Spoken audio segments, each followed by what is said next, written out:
ఈ సమయంలో పరిశుద్ధాత్మ దేవుడు నా హృదయంలో పెట్టిన వాక్కును మీతో పంచుకోవాలని ఆశపడుతున్నాను. జస్ట్ ఒక చిన్న మాటని పంచుకోవాలని ఆశపడుతున్నాను. హల్లెలూయా. అందరి చేతుల పైకెత్తి గట్టిగా హల్లెలూయా చెప్పాలండి. ఒక్కరి మొహంలో కూడా సంతోషం లేదు. మన దేవుడు ఆల్రెడీ మనకి వాగ్దానం చేశాడు, మనల్ని సమకూరుస్తానని. సంతోషంగా చేతులెత్తి హల్లెలూయా. ఎవరు దుఃఖిస్తారండి? జవాబు లేని వారు దుఃఖించాలి. దేవుడు లేనివారు కలవరపడాలి. దేవుడు నీ నావలోనే కూర్చున్నాడు, నీతో పాటు ఆయన ప్రయాణం చేస్తున్నాడు. నీ జీవిత నావలో యేసయ్య కూడా ఉన్నాడు. హల్లెలూయా. నువ్వు దేనికి కలవరపడక్కర్లేదు, దేని గురించి మనం చింతించక్కర్లేదు. హల్లెలూయా. ఈరోజు పరిశుద్ధాత్మ దేవుడు ఈ వైజాగ్ మీటింగ్ కొరకు ప్రార్థనలో కనపెడుతుండగా పరిశుద్ధాత్మ దేవుడు నా హృదయంలో పెట్టిన మాటని మీతో పంచుకోవాలని ఆశపడుతున్నాను. హల్లెలూయా. మన జీవితంలో మనం ఎదుర్కొంటున్న ప్రతి అనుభవము దేవుని ఉద్దేశాన్ని నెరవేరుస్తుంది. ఏంటి అందరూ చెప్పండి? ప్రతి అనుభవము దేవుని ఉద్దేశాన్ని నెరవేరుస్తుంది. నీ జీవితంలో నువ్వు ఏ స్థితిలో ఉన్నా, ఏ పరిస్థితిలో ఉన్నా, ఆ పరిస్థితులన్నీ ఏం చేస్తున్నాయంటే దేవుని ఉద్దేశాన్ని నెరవేరుస్తున్నాయి. నువ్వు కట్టిక పేదరికంలో ఈరోజు ఉండొచ్చు, కానీ నువ్వున్న ఆ ప్రస్తుత పరిస్థితి కూడా ఏం చేస్తుందంటే దేవుడు నీ కొరకు ఉద్దేశించిన దానికి దోహదపడుతుంది. హల్లెలూయా. దేవుడి ఉద్దేశాన్ని నీ జీవితంలో నెరవేరుస్తుంది అన్న విషయాన్ని ఎప్పుడు మర్చిపోవద్దు. కొన్నిసార్లు మన జీవితంలో ఎదురవుతున్న పరిస్థితులు మనల్ని ఏం చేస్తుందంటే ఒంటరి వారిగా చేసేస్తుంది. కొన్నిసార్లు చూడండి, మనం ఒంటరి వారం అయిపోతాం. మన మనసులోనే ఒక ఒంటరితనం, ఏదో ఒక తెలియని ఒంటరితనం మన మనస్సుని అలుముకుంటుంది. అలాంటి వారు ఎవరైనా ఈరోజు ఉంటే ఈరోజు నా వర్తమానం మీకోసమే. హల్లెలూయా. నేను ఒంటరితనముతో బాధపడుతున్నాను. నా జీవితంలో నేను ఎదుర్కొన్న కొన్ని పరిస్థితులు నన్ను ఒంటరి దానిగా చేసేసింది. సంతోషంగా ఉండే నా కుటుంబము ముక్కలు అయిపోయింది. అప్పటి నుంచి ఒక ఒంటరితనము, ఏదో తెలియని ఒంటరితనము, నా సమస్యలు నన్ను ఒంటరితనములోనికి నడిపించింది అన్నవారు ఎవరైనా ఈరోజు ఉంటే ఈరోజు నేను చెప్తున్నా, నీ ఒంటరితనములో దేవుడు పని చేస్తున్నాడు. నీ ఒంటరితనములో దేవుడు కూడా నీతో పాటు ఉన్నాడు. నీ ఒక్కడివే ఒంటరిగా లేవు, నీ పక్కన దేవుడు కూడా ఉన్నాడు. హల్లెలూయా. మీరు అడగచ్చు, ఏంటి సిస్టర్ చెప్తున్నారు మీరు, ఒంటరితనంలో కూడా నాకు మేలు జరుగుతుందా? నేను అన్నీ పోగొట్టుకుని మనుషులందరినీ దూరం చేసుకుని, మనుషులందరూ నాకు దూరం అయ్యి, బంధువులు దూరం అయ్యి నేను ఒంటరిగా ఉంటే ఈ ఒంటరితనం కూడా నాకు మేలు చేస్తుంది అని చెప్తున్నారేంటి అని మీరు అడిగితే, పరిశుద్ధ గ్రంథంలో ఒక మాట ఉంది. ఆ మాట ఏంటో తెలుసా అండి? దేవుణ్ణి ప్రేమించు వారికి సమస్తమును సమకూడి మేలు కొరకే జరుగుచున్నవి. ఒక్కసారి ఈ మాటను చెప్తారా? దేవుణ్ణి ప్రేమిస్తున్న నాకు సమస్తమును, అది ఒంటరితనం కరువైనా అవన్నీ నాకు మేలే చేస్తున్నాయి. హల్లెలూయా. నువ్వు ఏ పరిస్థితిలో ఉన్నా అది నీకేం చేస్తుంది చెప్పండి? మేలే చేస్తుంది. ఈరోజు నా వర్తమానం ఏంటంటే, ఒంటరితనములో దేవుని మహిమ ఎలా ప్రత్యక్షమవుతుందో చెప్పాలని ఆశపడుతున్నాను. హల్లెలూయా. నువ్వు ఈరోజు ఒంటరి చేయబడ్డావేమో, మనుషులు నిన్ను ఒంటరిని చేశారేమో, లేకపోతే నీ ఆత్మ నీలో నీవు కృంగిపోయి నీ ఆత్మలో నీకు అనిపిస్తుందేమో, ఒంటరితనముగా అనిపిస్తుందేమో, నాకెవ్వరూ లేరు, ఏది లేదు, నేను ఒంటరివాడను, ఒంటరిదానను, నేను ఏది చేయలేను, నాకు సహాయం చేసేవారు ఎవరు లేరు అని ఒంటరితనముతో ఎవరైతే ఉన్నారో ఈరోజు దేవుని మహిమ మీ జీవితంలో ప్రత్యక్షం అవ్వబోతుంది. హల్లెలూయా. ఒంటరిగా ఉన్నప్పుడు, ఒంటరితనం అనుభవంలో ఎవరైతే ఉన్నారో మీకు ఏం జరుగుతుందో చెప్పమంటారండి? ఏం జరుగుతుందో తెలుసా? నువ్వు ఒంటరిగా ఉన్నప్పుడు, ఒంటరితనములో ఉన్నప్పుడు నీవు దేవుణ్ణి కలుసుకుంటున్నావు. అందరూ చెప్పండి, in my loneliness I meet Jesus. Hallelujah. నా ఒంటరితనములో, నీ ఒంటరితనములో నువ్వు ఎవరిని కలుసుకుంటున్నావంటే దేవుణ్ణే కలుసుకుంటున్నావు. దేవుని ముఖాన్ని చూస్తున్నావు. దేవుని ఎన్కౌంటర్ నీకు జరుగుతుంది. పరిశుద్ధ గ్రంథంలో ఒక భక్తుడు ఉన్నాడు. అతడి పేరు యాకోబు. మీ అందరికీ తెలుసు. చూడండి, చాలాసార్లు మన బిజీ స్కెడ్యూల్స్లో దేవుడు మాట్లాడినా కూడా మనం ఏం చేయలేం, దేవుని స్వరం వినలేము. ఎప్పుడు చూసినా నువ్వు బిజీగా పరిగెడుతున్నావు, అక్కడ పరిగెడుతున్నావు, ఇక్కడ పరిగెడుతున్నావు. నీ పనులతో, పని భారముతో నువ్వు మునిగిపోయి ఉన్నావు. నువ్వు దేవుని స్వరం వినగలవా? వినలేవు. యేసు ప్రభువారు మరియా మార్తా ఇంటిలో ఉన్నారు. ఇద్దరు ఒకే చోట ఉన్నారా లేదా? మరియా ఒక చోటే ఉంది, మార్తా ఒక చోటే ఉంది. మార్తా దేవుని స్వరాన్ని వినలేకపోయింది, కానీ మరియా ఏం చేయగలిగింది? దేవుని స్వరాన్ని వినగలిగింది. పని భారం మన పైన ఉన్నప్పుడు మన దేవుని స్వరాన్ని ఏం చేయలేము, వినలేము. అందుకే దేవుడు కొన్నిసార్లు ఏం చేస్తాడంటే ఒంటరితనం అనే అనుభవంలో దేవుడు నడిపిస్తాడు. ఎందుకు నడిపిస్తాడు? దేవుణ్ణి నీవు కలుసుకోవడానికి, దేవుడు నీతో మాట్లాడడానికి, దేవుడు నిన్ను దర్శించడానికి. హల్లెలూయా. ఇస్సాకు రిబకాలకు ఇద్దరు కవల పిల్లలు ఉన్నారు. వారెవరండి? ఏశావు, యాకోబు. ఈ యాకోబు చిన్నప్పటి నుంచి తిరస్కరించబడ్డాడు. తండ్రి ప్రేమను పోగొట్టుకున్నాడు. చిన్నప్పుడే ఎవరైనా పుట్టిన బిడ్డను చూసి నువ్వు వేస్ట్ ఫెలో అంటారా? చెప్పండి. మీకు ఒక బేబీ పుట్టింది, ఈ బేబీని చూసి వీడొక వేస్ట్ ఫెలో, వీడొక మోసగాడు, వీడొక దరిద్రుడు అంటారా? కానీ యాకోబుని చూసి వాళ్ళ తల్లిదండ్రులు ఏమని పేరు పెట్టారంటే మోసగాడు. ఆ బిడ్డని చూడడమే ఎలా చూశారంటే ఒక మోసగాడిగా చూడబడ్డాడు. ఇక్కడున్న వారిలో నేను పుట్టిన దగ్గర నుండి నన్ను అందరూ తృణీకరించారండి. నేను పుట్టిన దగ్గర నుండి నా ఫ్యామిలీలో నేను తృణీకరించబడ్డానంటే నువ్వు ఒక యాకోబువి. పుట్టగానే యాకోబు ఇలా బయటకు రాగానే ఆ బిడ్డ మోసగాడుగా చూడబడ్డాడు. ఆ బిడ్డ ఎదిగాడు. అతడు ఏ మోసం చేయలేదు. ఏశావు ఒక కూటి కొరకు, ఒక పూట కడుపు నింపుకోవడానికి తన జ్యేష్ఠత్వాన్ని ఏం చేశాడు? తనకు తానుగా అమ్మేసుకున్నాడు. ఇందులో యాకోబు తప్పేమైనా ఉందా? తప్పేమీ లేదు. జ్యేష్ఠత్వ హక్కును అమ్ముకుంది ఎవరు? ఏశావు తనకు తానుగా అమ్ముకున్నాడు. బానే ఉంది. ఇప్పుడు తండ్రి ఏం చేయాలండి? తండ్రిలో స్వార్థం ఉండకూడదు. ఏముండకూడదు చెప్పండి? మీకు ఇద్దరు బిడ్డలు ఉంటే ఇద్దరు బిడ్డలు మీరు సమానంగా ప్రేమించాలి. తప్పిపోయిన కుమారుడు కథలో తప్పిపోయిన కుమారుడు ఆస్తి అడుగుతాడు తండ్రి దగ్గరికి వెళ్ళి. కానీ పరిశుద్ధ గ్రంథంలో ఉంటే తండ్రి అంట ఇద్దరికి ఆస్తిని ఏం చేశాడంట? పంచిపెట్టాడంట. అడిగింది చిన్న కుమారుడైనా ఇద్దరికి ఏం చేశాడంటే ఆస్తిని పంచిపెట్టాడు. నీకు ఇద్దరు బిడ్డలు ఉంటే ఇద్దరు రెండు కళ్ళు, వాళ్ళలో ఎప్పుడు పార్షియాలిటీ చూపించకండి. ఒకరిని ఎక్కువ ప్రేమించి ఒకరిని తక్కువ ప్రేమించకండి. మన దేవుడిలో ఉన్న స్వభావం ఏంటంటే ఆయనలో పక్షపాతం ఏమీ లేదు. ఇక్కడ దీవించాల్సిన యాకోబు, దీవించాల్సిన ఇస్సాకు ఏం చేస్తున్నాడంటే చేతులు ముడుచుకుంటున్నాడు. ఆ బిడ్డకి ఎంత బాధ కలిగి ఉంటుందండి యాకోబుకి మనసులో. తండ్రి దీవిస్తాడు, ఏశావుని దీవించాలి, యాకోబుని కూడా ఏం చేయాలి? దీవించాలి. అప్పుడే న్యాయం చేసిన వాడు అవుతాడు. కానీ ఈ ఇస్సాకు ఏమనుకున్నాడంటే నేను నాకు ప్రియమైన ఏశావుని మాత్రం దీవిస్తాను అని అనుకున్నాడు.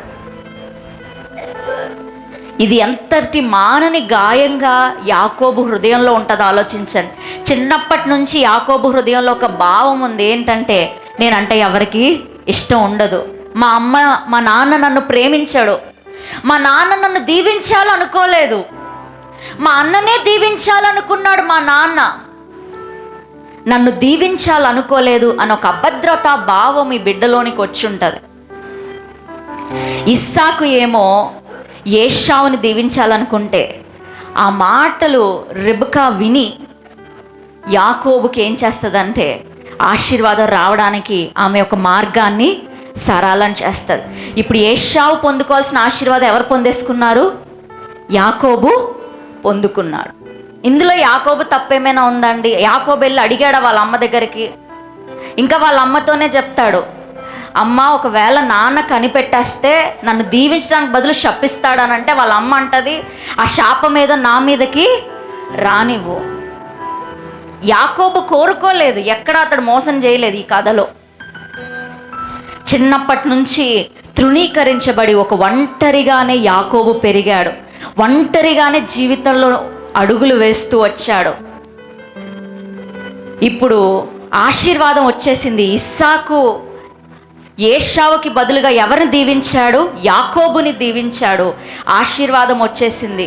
కానీ ఇప్పుడు అన్న ఏమంటాడో ఏంటో అని చెప్పి ఎక్కడికి పారిపోయాడంటే తన మామ దగ్గర లాబాన్ దగ్గరికి పారిపోయాడు. పారిపోయి అక్కడ కూడా ఏం జరుగుతుందంటే ఇతనికే మోసం జరుగుతుంది. రాహేలు కొరకు అతడు కొలువు చేస్తే రాహేలుకు బదులుగా లేయా వస్తుంది. మరలా కొలువు చేస్తాడు, కష్టపడి పని చేస్తాడు. పని చేసి ఇంకా చాలు నేను వెళ్ళిపోతాను, మా నాన్న దగ్గరికి ఆ కనానుకి వెళ్ళిపోతాను, నా స్వకీల దగ్గరికి వెళ్ళిపోతానని యాకోబు తన భార్యలిద్దరూ లేయా రాహేలు పిల్లలు అందరూ తను సంపాదించినవన్నీ పట్టుకుని బయలుదేరిపోతుంటే ఈలోపు యాకోబుకు ఒక న్యూస్ వచ్చింది. ఏ న్యూసు? మీ అన్న, నువ్వేమో మీ అన్నతో సమాధాన పడడానికి వెళ్తున్నావు, మీ అన్న ఏమో 400 మందిని వేసుకుని నిన్ను చంపడానికి బయలుదేరి వస్తున్నాడు అని ఒక న్యూస్ యాకోబుకి చేరింది. ఇప్పుడు యాకోబు ఎలా అయిపోయాడంటే ఒక పిరికి వాడిలాగా అయిపోయాడు, ఒక ఒంటరి వాడిలాగా అయిపోయాడు. చిన్నప్పటి నుంచి నేను కష్టాలు పడుతున్నాను, ఈ కష్టాలకు ఒక ముగింపు లేదా? ఇప్పుడేమో నా చావుకు వచ్చింది, మా అన్న 400 మందిని వేసుకుని నన్ను చంపడానికి వస్తున్నాడు, నేను ఎక్కడికి వెళ్ళాలి, ఏం చెయ్యాలి? అయోమయ పరిస్థితిలో ఆ రోజు రాత్రి యాకోబు ఏం చేస్తాడంటే తన వాళ్ళందరినీ పంపించేసి అందరూ వెళ్ళిపోండి, మీరు ముందు వెళ్ళండి, నేను వెనకాల వస్తాను అని ఒంటరి అయ్యాడంట. ఆ మాట పరిశుద్ధ గ్రంథంలో ఉంది, చూడండి. ఆదికాండం 32వ అధ్యాయం 24వ వచనం. యాకోబు ఒక్కడు మిగిలిపోయాను. అందరు చెప్పండి, ఒక్కడు మిగిలిపోయాను. చిన్నప్పటి నుంచి తండ్రి ప్రేమ లేదు, చిన్నప్పటి నుండి మోసగాడుగా చూడబడ్డాడు యాకోబు. తన తల్లి ప్రమేయముతో ఆశీర్వాదం తన మీదకు వచ్చింది, భయముతో తన మామ దగ్గరికి వెళ్తే అక్కడ కూడా అన్యాయమే జరిగింది. ఇప్పుడు మరలా నేను నా స్వకీలి వద్దకు వెళ్ళిపోదాము, నేను హ్యాపీగా ఉండొచ్చు అనుకునే సమయంలో యాకోబు ఒంటరివాడు అవ్వాల్సిన పరిస్థితి వచ్చింది. 400 మందిని వేసుకుని ఏశావు ఎదుర్కోవడానికి వస్తున్నాడు. రేపు ఇంతకాలం నేను సంపాదించిన భార్య బిడ్డలు అందరూ నా కళ్ళ ముందే చనిపోతారేమో, మా అన్నయ్య ఊరుకోడు, తన ఆశీర్వాదాన్ని నేను తీసుకున్నాను కాబట్టి మా అన్న ఊరుకోడు, నన్ను చంపేస్తాడు అని మరణ భయముతో ఆ రోజు రాత్రి ఒక్కడే మిగిలిపోయాడు యాకోబు. అందరిని మీరు వెళ్ళండి ముందు, నేను వస్తాను మీ వెనక అని ఆ రాత్రి ఒంటరిగా దేవునితో పెనుగులాడాడు ఈ వ్యక్తి. దేవునితో పెనుగులాడాడు. ఆ రోజు రాత్రి ఏం జరిగింది తెలుసా అండి? ఒంటరిగా మిగిలిపోయిన యాకోబు దేవుణ్ణి దర్శించాడు. అందరు చెప్పండి, దేవుని దర్శించాడు. ఆ రోజు అందరూ వెళ్ళిపోయారు యాకోబుని విడిచి. ఆ రోజు అతనికి ఏమనిపించి ఉంటుందంటే, నేను జీరోని నా లైఫ్లో, నేను ఏం సాధించాను? చిన్నప్పటి నుండి కష్టపడతానే ఉన్నాను, నేను ఏం సాధించాను నా జీవితంలో? నేను ఒంటరి వాడనని ఆ రోజు వెర్రి బాధతో అతడు ఒంటరిగా మిగిలిపోయి ఉంటే, ఆ రోజు అతన్ని ఎదుర్కోవడానికి ఎవరు వచ్చారో తెలుసా అండి? ఏశావు ఎదుర్కోవడానికి ముందు అతన్ని ఎదుర్కొంది ఎవరో తెలుసా? దేవుడు ఎదుర్కొన్నాడు యాకోబుని. అతని ఒంటరితనములో యాకోబుని దేవుడు దర్శించాడు. యాకోబు ఆ నరుడితో అంటున్నాడు, నువ్వు నన్ను ఆశీర్వదిస్తే కానీ నేను వెళ్ళను. నన్ను పోనివి అంటే, నువ్వు నన్ను దీవిస్తే కానీ నేను వెళ్ళను అని అంటే, అప్పుడు అతడు అడుగుతాడు, నీ పేరేంటి అని అంటే, యాకోబు. అంటే ఈ రోజు నుండి నువ్వు యాకోబు కాదు, నువ్వు ఇజ్రాయేలు. హల్లెలూయా. ఆ రోజు నుండి యాకోబు లైఫే మారిపోయిందండి. అప్పటి వరకు అతన్ని మోసగాడుగా చూసిన వారు ఇప్పుడు ఎలా చూస్తున్నారంటే, దేవునితో పోరాడు ఇజ్రాయేలు. నువ్వు దేవునితో పోరాడావు, మనిషితో పోరాడి నువ్వు గెలిచావు కాబట్టి నువ్వు ఇక మీదట యాకోబు అని పిలువబడవు, ఇజ్రాయేలు అని పిలువబడతావు. హల్లెలూయా. అప్పుడు యాకోబు ఆ స్థలానికి ఏమని పేరు పెట్టాడో తెలుసా అండి? నేను దేవుని ముఖాన్ని చూశాను కాబట్టి పెనుయేలు. అందరు చెప్పండి, ఏమని పేరు పెట్టాడు? పెనుయేలు. నేను ఒంటరిగా మిగిలిపోయినప్పుడు, నేను ఒంటరి అయిపోయిన ఈ వేళలో దేవుడు నన్ను కలుసుకున్నాడు. ఇక్కడ దేవుని ముఖాన్ని నేను చూశాను, నా దేవుని ప్రత్యక్షంగా చూశాను అనుకుని దేవునికి పెనుయేలు, ఆ స్థలానికి ఏమని పేరు పెట్టాడంటే పెనుయేలు అని పేరు పెట్టాడు. హల్లెలూయా. పెనుయేలు అంటే దేవుని ముఖం అని అర్థం. అందరు చెప్పండి, దేవుని ముఖము. ఈరోజు నేను చెప్తున్నాను, యాకోబులాగా నువ్వు ఒంటరిగా చేయబడితే, యాకోబులాగా నువ్వు ఒంటరిగా మారితే, యాకోబులాగా అందరి చేత తృణీకరించబడి భయముతో భీతితో ఒంటరిగా ఉంటే నిన్ను ఎవరు కలుసుకుంటారో తెలుసా? దేవుడు కలుసుకుంటాడు. పెనుయేలు అనుభవం నీకు కలుగుతుంది. దేవుని ముఖమును చూచే అనుభవం నీకు కలుగుతుంది. ఈరోజు చెప్తున్నాను, ఎవరైనా ఇక్కడ ఉన్నవారు ఒంటరితనముతో ఉంటే, నా బిడ్డలు నాకు దూరంగా ఉన్నారు, నాకు ఒంటరితనం ఉంది, నా భర్త నాకు దూరం అయిపోయాడు, నాకు ఒంటరితనం ఉంది, నేను సమస్యల్లో ఉన్నాను, నాకు ఒంటరిగా అనిపిస్తుంది, నాకు ఎవరు సహాయం చేసేవారు లేరు అన్నవారు ఈరోజు ఇక్కడ కూర్చుంటే, ఈరోజు నేను చెప్తున్నాను, నీ ఒంటరితనంలో నీకు కనిపించేది ఎవరో తెలుసా? నీ దేవుడు కనిపిస్తాడు. నీ ఒంటరితనములో నీకు కలిగే అనుభవం ఏంటో తెలుసా? పెనుయేలు అంటే దేవుని ముఖమును చూచే అనుభవం నీకు కలుగుతుంది. యాకోబు ఒంటరి అయిపోయినప్పుడు దేవుణ్ణి ఎలాగైతే కలుసుకున్నాడో, నువ్వు ఒంటరిగా ఉన్నప్పుడు దేవుడు నీకు కనిపిస్తాడు. హల్లెలూయా. ఈరోజు నేను చెప్తున్నానండి, ఈ రోజు నుండి దేవుడు మీకు కనిపిస్తాడు. ఆమేన్ చెప్పండి. దేవుని చూడాలని లేదా? నీకు లోకమే వ్యతిరేకంగా ఉండనివ్వు, దేవుని ముఖాన్ని చూస్తే చాలు. 400 మందిని వేసుకుని ఏశావు వస్తుంటే, ఆ రోజు యాకోబు భయముతో ఉంటే దేవుని ముఖాన్ని చూశాడు, అంతే.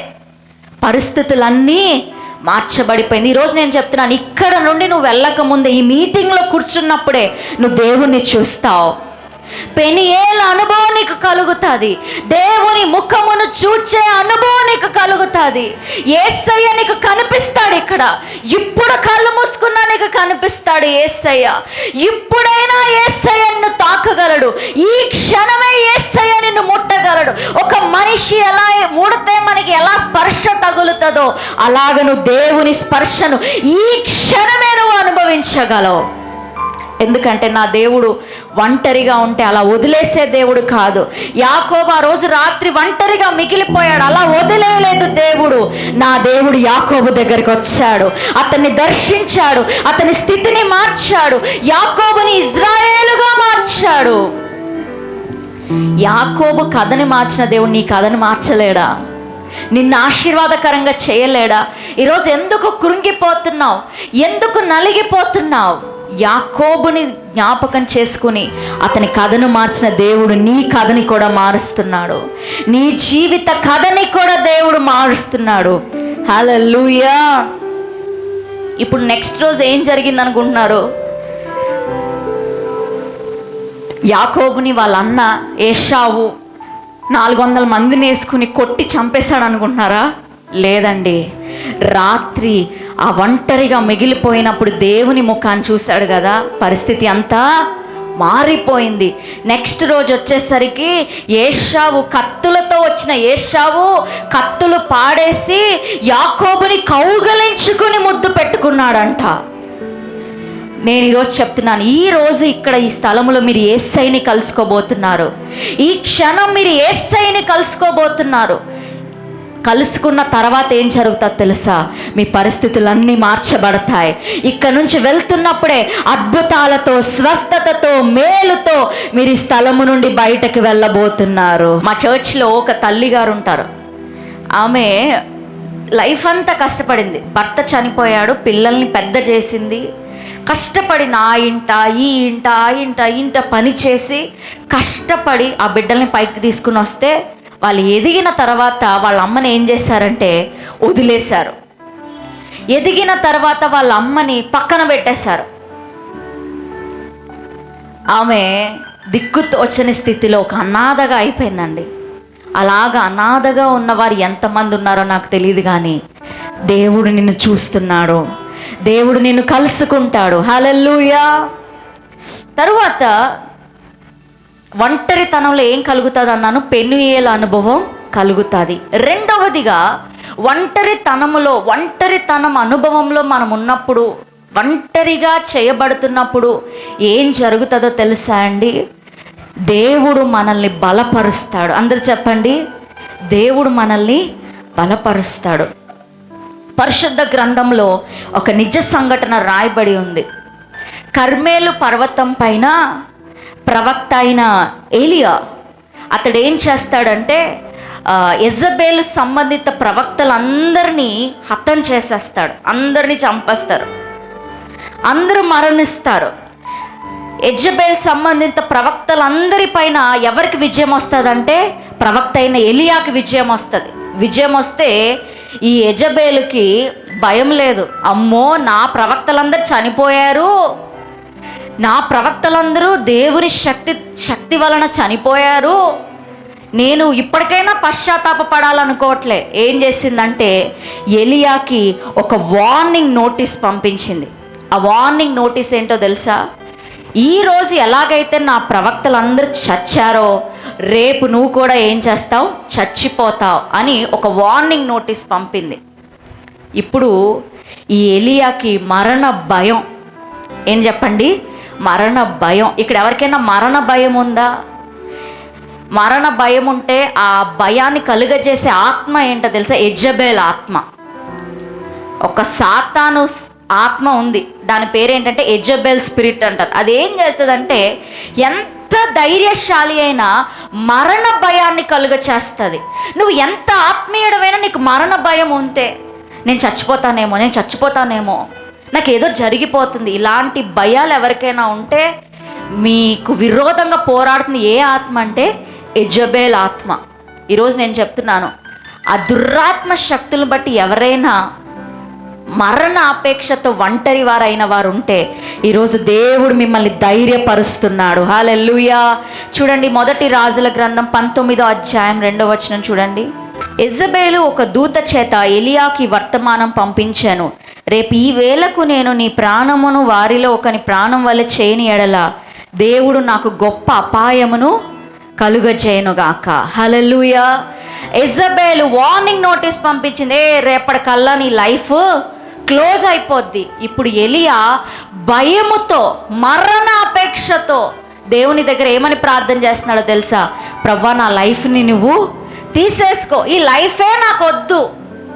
ఇక్కడ అలాంటి ప్రార్థన చేసిన వారు ఎవరైనా ఉన్నారా? నాకు ఈ జీవితమే వద్దు, ఈ లైఫే వద్దు, నాకు బ్రతకాలని లేదు. అలాంటి వారు ఎవరైనా ఉంటే ఈరోజు నేను చెప్తున్నాను, దేవుడు తన దూతను పంపి ఈరోజు నేను బలపరుస్తున్నాడు. హల్లెలూయా. దేవుడు తన దూతని నీ యొద్దకు పంపి ఈరోజు బలపరుస్తున్నాడు దేవుడు. ఆ రోజు ఏలియా మరణాపేక్షతో, ప్రవ్వా నాకు ఈ జీవితం వద్దు ప్రవ్వా, నాకు బ్రతకాలని లేదు ప్రవ్వా, నన్ను తీసేసుకో అని ప్రార్థన చేశాడు. Lord take away my life అని ప్రార్థన చేశాడు. ఎలియా. అప్పుడు దేవుడు ఏం చేశాడో తెలుసండి, తన దూతను పంపి దేవుడు బలపరిచాడు. ఏమని బలపరిచాడు? మొదటి రాజుల గ్రంథం 19వ అధ్యాయం 7వ వచనం, నీ శక్తికి మించిన ప్రయాణము నీకు సిద్ధమై ఉంది, నీవు లేచి భోజనము చేయుము. మరణాపేక్షతో ఉన్న ఏలియా, మరణ భయముతో పారిపోయి ఒంటరిగా ఉన్న ఏలియా, నన్ను తీసేసుకో ప్రభువా అని ప్రార్థిస్తున్న ఆ ఏలియా దగ్గరికి దూత వచ్చి అంటుంది, నీ శక్తికి మించిన ప్రయాణం నీ ముందు ఉంది, నువ్వు భయపడకు అని దేవుడు ఏం చేస్తున్నాడంటే బలపరుస్తున్నాడు. ఈరోజు ఎవరైనా ఒంటరితనముతో ఇక్కడ ఉంటే నీకేం కలుగుతుందో తెలుసా? దేవుడు తన దూతను పంపి నిన్ను బలపరుస్తాడు. హల్లెలూయా. దేవుడు తన దూత ద్వారా నిన్ను బలపరుస్తాడు. దేవుని దూతని కొరకు దిగి నిన్ను బలపరుస్తుంది. ఎవరైనా ఈ లైఫే వద్దు, నాకు జీవితమే విరక్తిగా ఉంది అని అంటే, ఈరోజు ఆ ఏలియా కొరకు దూత ఎలా పంపబడిందో ఈరోజు నిన్ను బలపరచడానికి, నిన్ను ధైర్యపరచడానికి దేవుడు దూతని పంపిస్తున్నాడు. హల్లెలూయా. సో రెండవదిగా ఒంటరితనంలో ఏం జరుగుతుందో చెప్పండి? దేవుని బలం. అందరూ చెప్పండి, దేవుని బలము పొందుకుంటాం.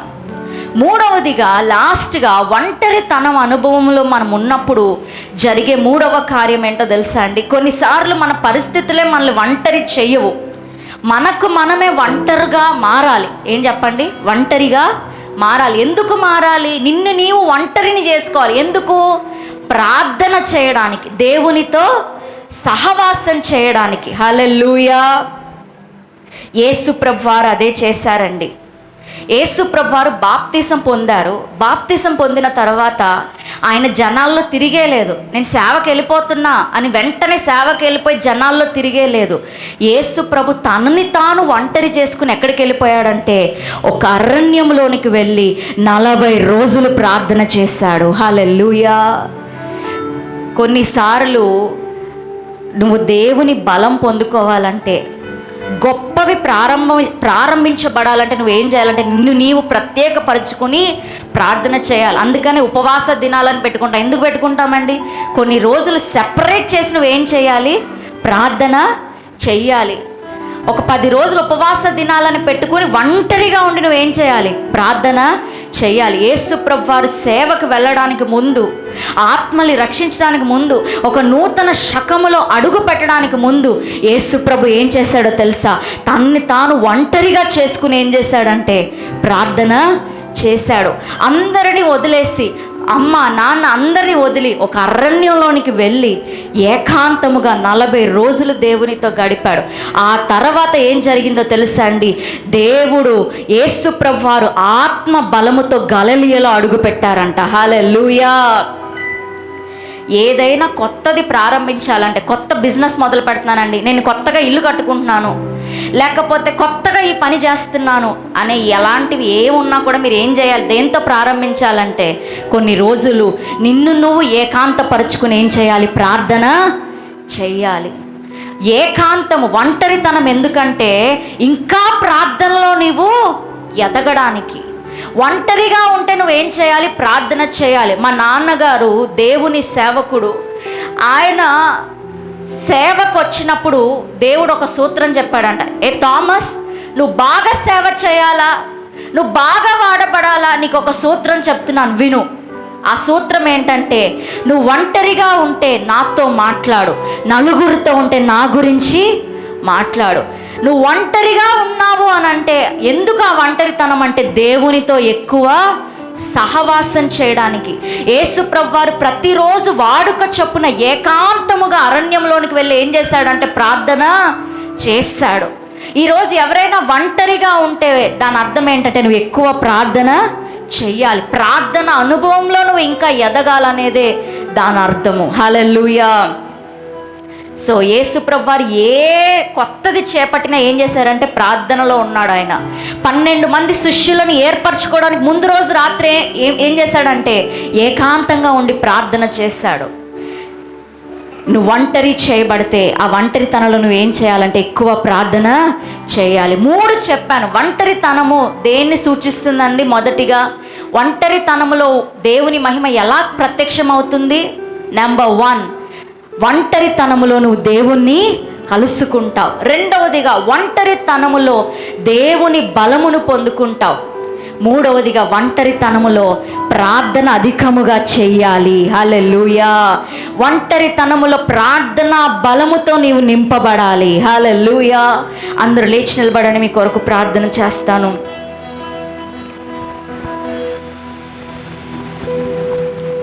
ఈరోజు ఇక్కడున్న వారిలో ఎవరైనా యాకోబులాగా ఒంటరిగా ఉంటే ఈరోజు యేసయ్య నిన్ను కలుసుకుంటున్నాడు. 2 నిమిషాలు నేను సమయం ఇస్తానండి. యేసయ్య మీకు కనిపిస్తాడు. ఎవరైతే ఇక్కడున్న వారు నేను ఒంటరి వాడను అనుకుంటున్నారో ఈరోజు యేసయ్య కనిపిస్తున్నాడు నీకు. నువ్వు యేసయ్యని చూడొచ్చు. యాకోబు ఒంటరిగా మిగిలిపోయిన రాత్రి పెనుయేలు అనుభవంలో అడుగు పెట్టాడు. ఈ దేవుని ముఖాముఖిగా చూచిన అనుభవంలో అడుగు పెట్టాడు. ఈరోజు అమ్మ నేను ఒంటరిని అయిపోయానమ్మా, నాకెవరూ లేరు, సహాయం చేసేవారు లేరు, దిక్కులేని దానిలాగా అయిపోయాను, అందరూ ఉన్నా లేని దానని అయిపోయాను, నా బంధువులను పట్టించుకోవట్లేదు, నా భర్త పట్టించుకోవట్లేదు, నేను ఒంటరి దానను అని నువ్వు చెప్తే ఈరోజు నువ్వు యేసయ్యని కలుసుకుంటున్నావు. యేసయ్య నిన్ను కలుసుకుంటున్నాడు. కొంతమందికి యేసయ్య కనిపిస్తున్నాడు. ఈ సమయంలో పిలవండి, నోరు తెరచి యేసయ్య పిలవండి. యేసయ్య కనిపిస్తున్నాడు ఈ మధ్యాహ్నం. యాకోబు ఎలాగైతే యేసయ్యని చూశాడో ఈరోజు నువ్వు యేసయ్యని చూస్తున్నావు. యేసయ్య నిన్ను కౌగలించుకుంటున్నాడు. బిడా, నువ్వు ఒంటరివి కాదు, నువ్వు అనాథవు కాదు, నేను నీకు ఉన్నాను. ఈరోజు అటువంటి అనుభవం నీకు కలుగుతుంది. You can see Jesus, you can meet Jesus. యేసు ప్రభుని కలుసుకున్న తర్వాత ఏం జరుగుతుందో తెలుసా అండి? యేసు ప్రభుని కలుసుకున్న తర్వాత ఏం జరుగుతుందో తెలుసా అండి? మోసగాడైన యాకోబు, మరణ భీతితో ఉన్న యాకోబు ఇజ్రాయేలుగా మారిపోయాడు. అతని కథంతా మార్చబడిపోయింది. ఈరోజు నువ్వు యేసయ్యని చూస్తున్నావు. ఇక్కడ మన మధ్యలో ఈరోజు మధ్యాహ్నం యేసయ్య తిరుగుతున్నాడు. ఈ హాల్లో నిన్ను ముట్టడానికి తిరుగుతున్నాడు యేసయ్య, నిన్ను దర్శించడానికి తిరుగుతున్నాడు యేసయ్య. నువ్వు చూడొచ్చు. కళ్ళు మూసుకుని యేసయ్య అని పిలవండి. యేసయ్య కనిపిస్తున్నాడు మీకు. యేసయ్య కౌగలించుకుంటున్నాడు. ఒంటరితనం అనుభవంలో నీవు ఉంటే 3 జరుగుతాయి. ఒకటి, యేసయ్యని కలుసుకుంటావు. రెండోది, ఎలియాలాగా బలం పొందుకుంటావు. మూడవది, యేసయ్యలాగా ప్రార్థనలో కట్టుకుంటావు. యేసయ్య తనని తాను ఒంటరి చేసేసుకుని ప్రార్థన చేశాడు. ఆఖరికి యేసు ప్రభు చనిపోయే 4 గంటల ముందు ఆయన ఒలీవల కొండకు వెళ్ళి ఏకాంతంగా ప్రార్థన చేశాడు. ఒంటరితనం ఎందుకంటే ప్రార్థన బాగా చేయడానికి. ఒంటరితనం ఎందుకంటే నువ్వు ఏడుస్తూ కూర్చోడానికి కాదు, ప్రార్థన ఇంకా చేయడానికి, దేవునితో ఏకాంతంగా సమయం గడపడానికి. దేవుడు నాతో మాట్లాడాడండి అన్న వాళ్ళు చెయ్యెత్తి చూపించండి, మీ కొరకు చిన్న ప్రార్థన చేస్తాను.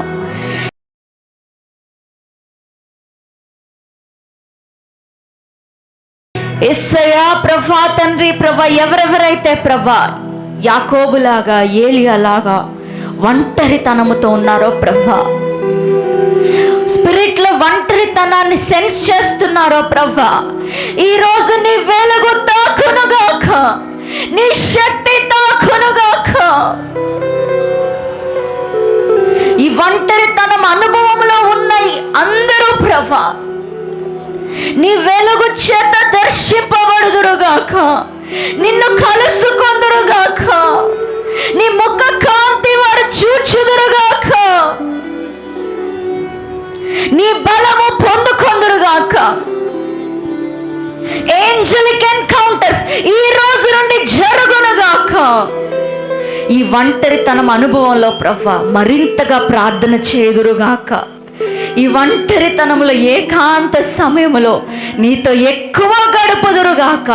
అట్టి ప్రార్థన ఆత్మ ఇక్కడున్న అందరి పైన కుమ్మరించబడునుగాక. నీ బిడ్డల్ని దర్శించుమని బలపరచండి ప్రభా. ఆత్మలో సొమ్మసిల్లిన ఈ హృదయాల్ని బలపరిచి ధైర్యపరచుమని యేసు నామములో అడుగుతున్నాం తండ్రి, ఆమేన్. గట్టిగా చప్పట్లు కొడితే ఉన్నామని మహింపరుస్తాం.